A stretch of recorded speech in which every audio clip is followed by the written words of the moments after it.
The Green Bay Packers are 2-touchdown favorites on Sunday against the Cincinnati Bengals, but there's still plenty to prove coming out of the bye.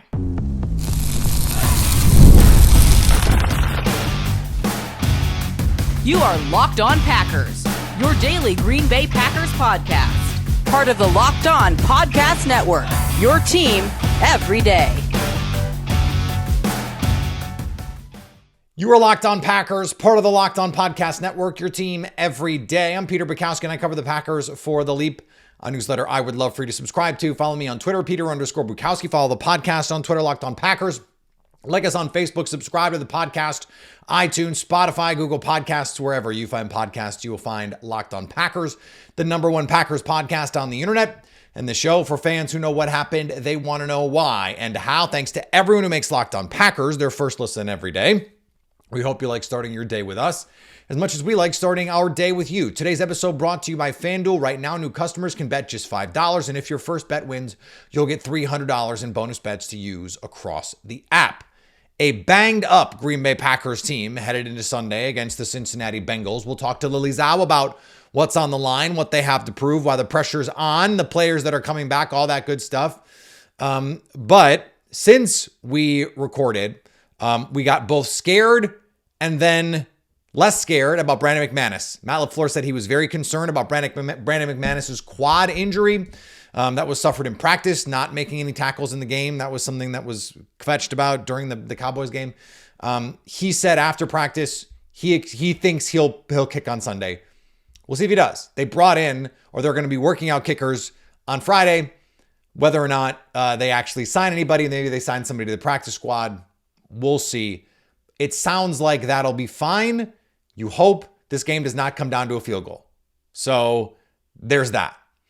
But Rasheed Walker missed practice on Thursday, or only worked inside. He was limited on Wednesday in pads. And so practicing in pads, that's a good thing. This is something to monitor here. Keep an eye on Rasheed Walker's status on Friday. If he practices in a limited fashion, that would be a good sign for him to go. Zach Tom has come through the week. He's been limited all week, but he's practiced in pads. Aaron Banks has been limited all week, but he practiced in pads, and then came out of the padded practice and practiced again. And remember, they had the extra practice because they practiced on Monday. So if the offensive line, if Banks is back and Zach Tom is back, that allows Jordan Morgan to do what we were asking on this show for them to do. And that is play him at left tackle. And you get a free shot. You don't even have to have him rotate because he can just come in and do it. It's kind of the ideal scenario other than the fact that Trey Hendrickson mostly lines up against the left tackle. Now, the Packers this year, interestingly, I was just looking at these numbers. Pro Football Focus tracks this thing called island percentage, how often you are asked to block on an island. And the Packers last year and the year before were pretty comfortable letting Rasheed Walker block on an island. This year, not so much. In fact, Darian Kinnard has been on an island way more often than Rasheed Walker so far this year. Part of that is some of the players that they played, of course, Myles Garrett, Aiden Hutchinson. But Aiden Hutchinson mostly lines up on the other side of the field.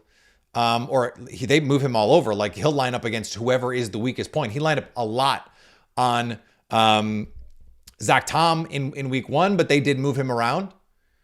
And so they've faced some real fronts here. Dorrance Armstrong has been one of the better, more productive pass rushers in the NFL. The Packers blanked him. They blanked Aiden Hutchinson. If Zach Tom is out there, this offensive line is going to be really good. It's a great opportunity then to see what Jordan Morgan has against a defense that is not very good. Just straight up not very good. And they're going to play a lot of single high coverage. The Packers are the number one offense against single high coverage in the NFL by EPA. And the Packers have seen mostly loaded boxes this season, 51% light box percentage. That's one of the lowest numbers in the NFL. The Bengals play 71% light boxes. So they come from that college system, a lot of 3-3-5s, that kind of stuff where you're going to see single high, but still somehow a light box because they've got a lot of light people on the field, a lot of defensive backs on the field. I think you're going to see the running game get going here. And this might be the start of Rasheed Walker getting Wally pipped here. We'll see. Let's go to our conversation now with our pal Lily Zhao. Joe Flacco screwed up our timing. So did the Brewers and the Cubs. But she's here now. It's Friday. Lily Zhao from Fox 6 in Milwaukee. Late this week, Lily. So, how you doing? Peter, I'm a little tired, but that's okay. That's the price we pay for being on the sports grind. But I am doing well outside of being tired. So with this news, also surprised, but how you doing? I'm good. It not as tired, I think, as me personally anyway, as our pal Brendan Snide, who does our Locked On Brewers postcast and then had to go right into our Locked On Packers squad show on Wednesday night. So like, on it for the game, and then had to do all that post game coverage and then switch gears and do Packers stuff. And then on short notice, our coach, Jeff Jagosinski, couldn't, technical difficulties. It was a mess. Anyway, everything is short notice for Joe Flacco this week, Lily. We've had a couple days now to marinate over this, and I still kind of can't get over the fact that they traded for this guy on Tuesday. He shows up on Wednesday and is going to start on Sunday. And Matt LaFleur said it. He's never seen, couldn't think of at least anything even remotely comparable, at least in his time in Green Bay. This is wild stuff. Yeah, because ideally when you're facing a quarterback, unless it's a backup, you're not trading that guy mid-season to another team, So right. It can happen. But, I mean, as long as I've been covering the Packers, I don't think it's happened to them. But, yeah, how wild this week. It's just the fact that the lone Browns win thus far came from Joe Flacco versus the Packers. Lone Packers loss. And now you might get a chance to do it again, but the Packers don't want that to happen. But, I mean, listen, credit to Joe Flacco. He's a veteran. He's been there before. He's played for so many years. And while it's going to be a quote-unquote new system, new players, all that, I mean, it's still just the fundamental game of football. It's still just football. It's just football. But that being said, the Packers are hoping this time around against Flacco looks a little bit different than their loss to the Browns. Do you think they need to win convincingly on Sunday? I do. I really do. I think, again, if they want to be in the narrative of we want to be good enough to win a Super Bowl, they've got to win this game big. And they've got to win it convincingly. They got to get takeaways, number one. That hasn't happened yet. And this Bengals team is turnover prone. Granted, last couple of them are by Mr. Browning. Sorry. Jake Browning, yep. No, Mr. Browning. So all these Ohio teams, they run together. It's okay. Yeah, it's been a long week. Sorry, guys. And so Mr. Browning's not playing. But again, this is a really good opportunity for the Packers defense to really get back on track and show what they look like and why they look like the team they did back in weeks 1 and 2. So I'd say you have to generate turnovers. And I think this offense has to continue to play at a high level. And maybe this is a game where they can finally get the offense and defense back on track, playing at a high level together and play 4 quarters of football. That's really been missing the last couple of weeks. There was this great stat, Steve Palazzolo, who works for, I don't know if he's at the 33rd team now or what, but used to be a Pro Football Focus. I think that's where most people know him from. That currently rostered Bengals quarterbacks have thrown 13% of all interceptions that have been thrown in the NFL this season. That's Joe Flacco and Jake Browning. So to your point, like this was supposed to be turnover team, right? That was everything Jeff Hafley preached, punching the ball out, getting the turnovers. This was a turnover defense last year. You are like the queen of Packers turnover Twitter. And they have not been coming through for you, Lily. They haven't. I mean, they're making me look bad, right? My good karma, good juju, lottery luck is out the window because of these guys. No. I'm kidding. They just haven't had the opportunity yet to get them, or when they haven't capitalized. So again, I think this is a great week to do it. Joe Flacco's not bringing the Browns defense with him to Cincinnati. And so you have to hope that, first of all, you can get after him with 4 guys, rattle him, make him kind of look, just look scared out there. And then just come through offensively and put up enough points where, you can kind of cruise late in the game. But it's got to be a week they can get turnovers. I think that's key number 1. Turnovers are always essential to winning, and any coach will tell you that. I think starting fast too, like if you go up 14-0 and you make this, that was what they couldn't do against the Browns, right? The Browns defense kept the Packers in check.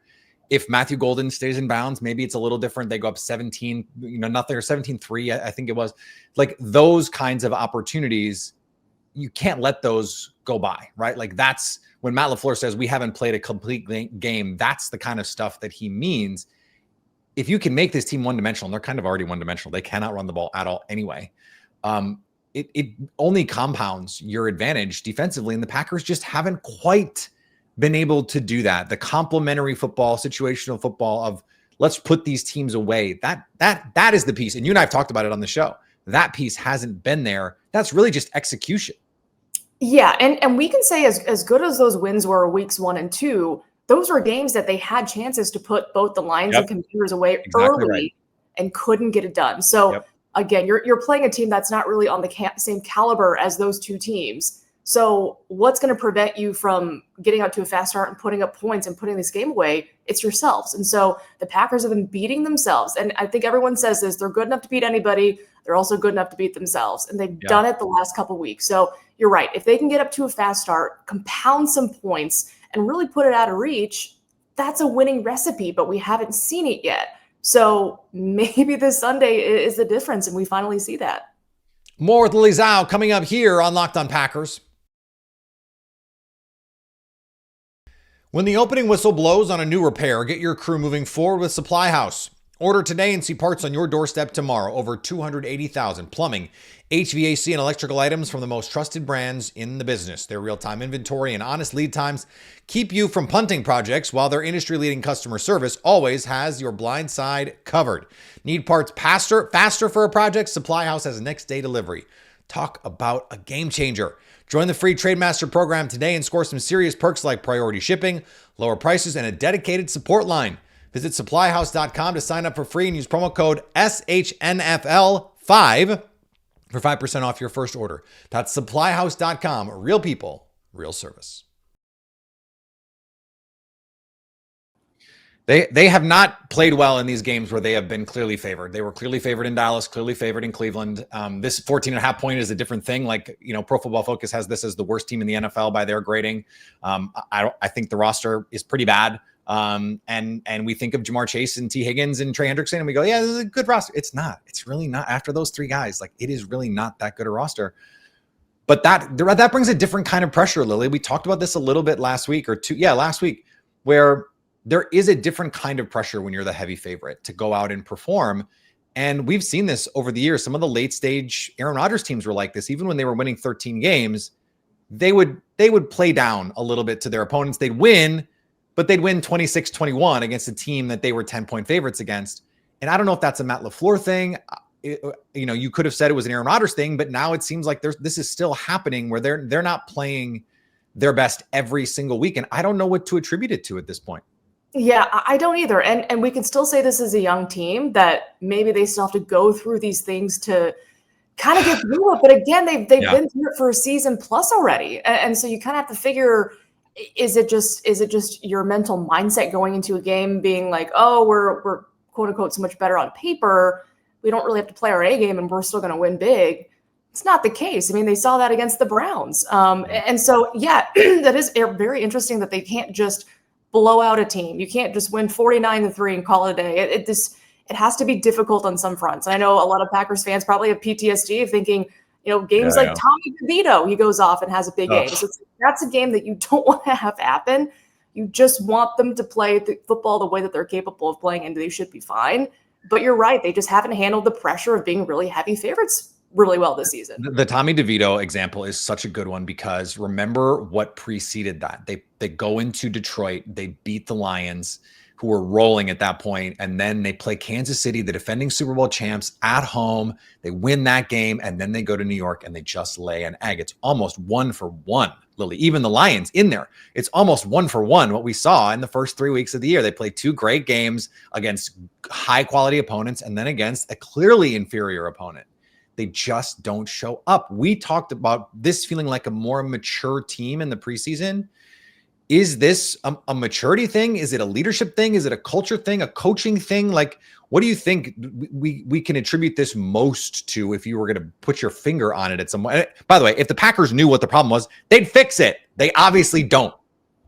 Yeah, I don't know if it's a mentality thing. Guys will, of course, say, we came in focused, but if you're having a bunch of pre-snap penalties, if you're getting flags up and down the field, that doesn't really equate to my mindset was completely focused going into this game where, again, I should be winning by 14.5 points. I think that was, we've seen it for years where it just, maybe there's just a little bit less focus than what they should be putting out there. But I'm not sure what really to attribute it to. Again, this is a team that is young, but they've played together for quite a while now. So I don't know if big it's games, like they've been through it. right. And so, is it a season where you want every week you want to play a contender, so you're raising your level of play each week? Maybe, but that's just not the case with the schedule. So, I mean, maybe there's something they can do mentally to be like, okay, we're playing the Eagles this week. I don't know, but you can't come out unfocused against this Bengals team. And you'd like to say, Jordan Love, you're the leader, you got to do it. But even when Aaron Rodgers and the Packers were winning MVPs, they'd have those weeks where it's like, can you just blow this team out? Like 2019, I know Rodgers didn't have a great season that year, but he's still Aaron Rodgers. We saw 2020, 2021, he was still capable of taking over games. And yet those teams consistently let teams back into games in the second half. I don't think that team was as talented as this one. I think this might be, you correct me if you think I'm wrong on this. I think this might be the most complete talented team that Matt LaFleur has had. They don't have the elite talent that they had in 2020 and 2021, but I think this is the most complete team that they've had. And so that makes this even more concerning. And when I start to hear the Matt LaFleur criticisms, I have to be honest, Lily, I am starting to take them more seriously than I ever have, precisely because every week it is, we haven't played a full game. I got to take responsibility. It's the same lines from Matt LaFleur. What did you learn in self-scout? We haven't played a complete game. This 5 years in a row, Lily, that this is the thing that Matt LaFleur is saying. And I'm starting to wonder about it. I have to be honest. Yeah, I think, if Matt LaFleur had fixed this issue, obviously that's not the line he'd be saying, but he's not going to, he's never going to go out there and bash a player. That's just not the coach he is. Yeah, never. I know he is frustrated because he knows the talent he has. I think you're right. I think this is top to bottom, offensively, defensively. If you look at the pure caliber of talent on both sides of the football, special teams aside, it's a really, really good roster. And so you would expect that you're going to be getting, your A game every week from this team. But for whatever reason, it's the offense plays well one week, the defense doesn't, and vice versa. And then you have a 2-1-1 record going into the bye week.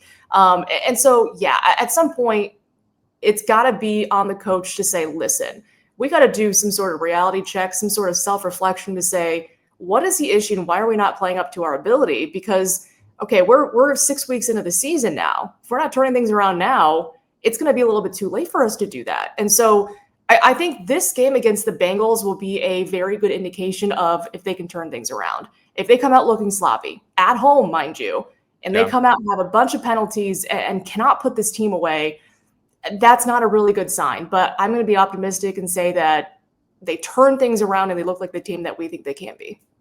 I think so too. I think this is a game I've been saying all week. I think they're going to win this game like 31-14. I think it's going to be that kind of blowout. I know I predicted that against the Browns too, but part of what happened against the Browns was that offensive line just did not play well at all. And even some of the good players did not play well at all. But they need their good players back, Lily. Zach Tom practiced in pads on Wednesday. Aaron Banks practiced in pads on Wednesday. That's a really good sign as this team moves forward as we record this. No word on the designations for Thursday.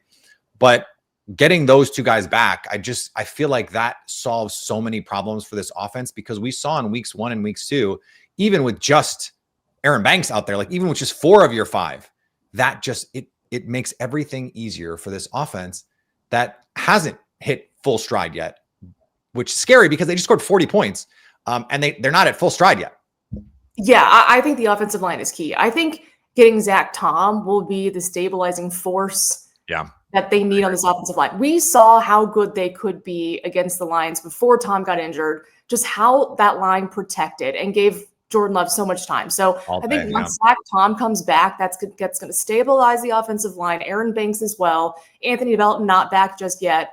But you need Zach Tom back. I think he's that glue for the offensive line right now to keep them clicking at the rate that they need to be clicking at. But you're right. If they can't protect Jordan Love, it's going to be a long day for this Packers offense moving forward. But if they can just protect him and just get these guys back healthy, this is a really good offense. And mind you, Christian Watson, he's in the back, he's dangling. Yeah. Look, I don't think he's going to play this weekend, No. just because I think this team is like wildly cautious. And frankly, I don't think he should. If he does, it'll be like 10 snaps, something like that. Still more with Lily Zhao next on Locked On Packers. The NFL season is here, and FanDuel has an offer you don't want to miss. Right now, new customers can bet just $5 and get $300 in bonus bets if you win. That's right. Pick a bet, put down $5, and if it hits, you'll unlock $300 in bonus bets to use across the app. It makes watching football even more exciting when you got a little something on the line. The Packers are 14.5-point favorites against the Cincinnati Bengals. Yes, by the way, still. And I have taken the Packers and the over because I think there's going to be points in this game. I predicted 31-14. Now, that would hit the over barely. Right now, the over is 44.5. But if you took the Packers to cover and with the over, you're getting 2.5 almost to 1. If you just pick them to win with the over, you're getting plus odds. Just to win. They're minus 1150 to win. Just to win and the over. Now, if you put them to win and you can't, the win and the under, it's basically even odds. So at that point, you might as well just take the under because the under is minus 118. But the minus and the over, plus 110. I think I got it at even better odds earlier in the week. So still something that I would consider doing. So what are you waiting for? Visit FanDuel.com to download the FanDuel app today and get started. Zach Tom is the key. I think you're right about that. I've heard a lot of fan consternation this week, Lily, and that's kind of par for the course here on social media and all that stuff. But the second half has people worried about this defense. Are you? Second half of the season? Second half of the Cowboys game. I'm sorry. It's been 2 weeks since they played football, so it's confusing. But in my head, I was thinking about the Cowboys game and did not relay that to you. That is okay. I was like, well, it is tough at the end of the season. It is concerning. Again, we have seen how good this defense can be. But again, you give credit to Dak Prescott. I mean, he was playing out of his mind. He's still playing out of his mind. So you take that into account as well. You're not going to be facing a Dak Prescott-like quarterback every single week. That being said, there was barely any pressure. They couldn't generate any takeaways. And the Cowboys were without their number one receiving threat in CeeDee Lamb, and they still tore apart the secondary. Granted, there was really no pressure on Dak Prescott. But when down 2 offensive linemen, they couldn't get that pressure. That's a problem. Right. That is a problem. And even when he was facing pressure, Dak was still making crazy throws in high pressure situations like in overtime. So it is concerning, but listen, I think the secondary has reaped the benefits of what the defensive line has been able to do early in the year. And then when it kind of finally was their turn to hold serve, it looked tough against Dallas. And so is that the case this week? Can they hold serve against Jamar Chase and T. Higgins? Because Joe Flacco's throwing that ball up there and saying, guys, go get it. Yeah, F it, Jamar down there somewhere for sure. Yeah. Matt LaFleur said they're not making material changes to the special teams. They're not going to practice it any more than they do otherwise. And I've talked to some people about this, including our Jeff Jagosinski, and he was like, you can't really practice field goal block all out because there's so many starters on both sides. Like it's just it's so tough to do. Are you buying we've made some personnel switches and we feel good about it now? Do you think that's enough? I don't know. I don't know what else they can physically do. I mean, it's a team that's had back-to-back weeks of kicks blocked. It doesn't happen to every other team in the NFL, outside of a couple. So what are they doing? Blocks are up this year, but it's still weird to have it happen in back-to-back weeks like that. Yeah. Correct. And so you talk about the reshuffling of, okay, clearly didn't work this way. Where are we going to move this guy? But are they confident in their ability to block up front for an extra point or a field goal? I don't know what they can do at this point if it's already not working. Again, it should be a smooth operation. Everyone kicks. So what is the issue this year that's making it more tough for the special teams unit? I'm not sure. But again, if they got to go back to who they were, putting out there early in the season when no kicks were getting blocked, I'd say go back to that. Because whatever was working the last 2 weeks was not working clearly. Yeah, I think Elton Jenkins, who was put out there after the Cowboys block, you just have to have your best offensive lineman out there. I mean, it's just really tough. Bones Fossil, the special teams coordinator in Tennessee, pointed out it's the offense is at a disadvantage, just the way the alignments work. You have 4 to block 6. And that's just really a tough ask. You need your best blockers out there. And the fact that like Luke Musgrave is not much of a blocker, he's kind of a man without a home right now, Lily. Like, this was someone that the Packers were really excited about, and they can't find a role for him anywhere on this team. That is pretty disappointing. You look at that 2023 draft class, we were so excited about it in the moment after that first year. And I don't know, none of those guys have really taken the kinds of steps forward that we thought they could. Yeah, and that's what I think is unfortunate for Luke, because again, when Tucker Kraft was out with injury, we've seen how good he can be, but he hasn't really been featured. And that is tough to see, because I think easy to forget he was the starter, the day one starter as a rookie over Tucker Kraft. Correct. I think, and then of course Tucker Kraft came back, and we all know he's a really good player. So kind of supplanted Luke Musgrave in terms of that tight end 1 position. But you got to find some role for him, because, on the Packers, if you're not blocking, you're not blocking well, you're not really playing if you're not a featured skill player. So that's a good point. Where do you put him? There's a reason that, they're playing, Ben Sims is mostly a special teams, but then you have John Fitzpatrick, and he's someone that is out there, and you're kind of like, well, why is he out there more than Luke Musgrave? And the answer is because Luke Musgrave struggles as a blocker. This does feel like, the more I dig into the matchups, Lily, the more I'm fairly confident that this game is not going to be close. And I think, to your point, it has to be. I ask you this every week. If that is in fact the case, if they are able to get the convincing win that we think they need, who is the difference maker? That's a great question. I am going to say, as much as I would love to pick someone on offense, which I feel like that's kind of the case every single week, I'm going to say Micah Parsons. I feel like this is the week where, Joe Flacco is new in a system. They should not be able to block you. I think you go out there and get a couple sacks. A lot of people have been saying, oh, his stats aren't up to par. Again, if you're a stat chaser, that's not what Micah Parsons has been valued for early in the year. I think you go out there and you get Joe Flacco a couple times. And I know he said that quote of like, I really want Joe Flacco. I think this is the week he gets him. Yeah, said he hasn't had him and he needs him. He needs him. It was quite the quote. I appreciated it. All right, Lily, we'll talk to you next week. Hopefully normal time, and hopefully talking about a Packers win. We'll talk to you then. Thanks, Peter. All right, thanks to Lily for joining the show. Awesome to talk with her as always. We'll be live on Friday. We have our squad show. If you missed it, we were a little later because of the Brewer game. We had a great time. My pal Grant Bills, you may know him from the Bill Michaels show and that radio network. And then Jason Hirschhorn, America's guest, joined us on the squad show. Jeff Jagosinski, coach, had some technical difficulties. We were unable to make that all work out. He should be back, though, for after the game. And we're going to have a great time. So 30 minutes with me after the game, and then 60 more minutes with Brandon Snide, Jeff Jagosinski, and me after the games on Sunday. It's a late afternoon game, so it's going to be a fun time. We don't have to be super late like the Cowboys game. Come hang out to enjoy the Packers blowout win. Follow me on the social medias. Follow the podcast on the social medias. Subscribe to the podcast wherever you get podcasts. Maybe most importantly, subscribe on YouTube, because we have all this live content on YouTube now all week long. And it's great. Come hang out so you can stay locked on Packers.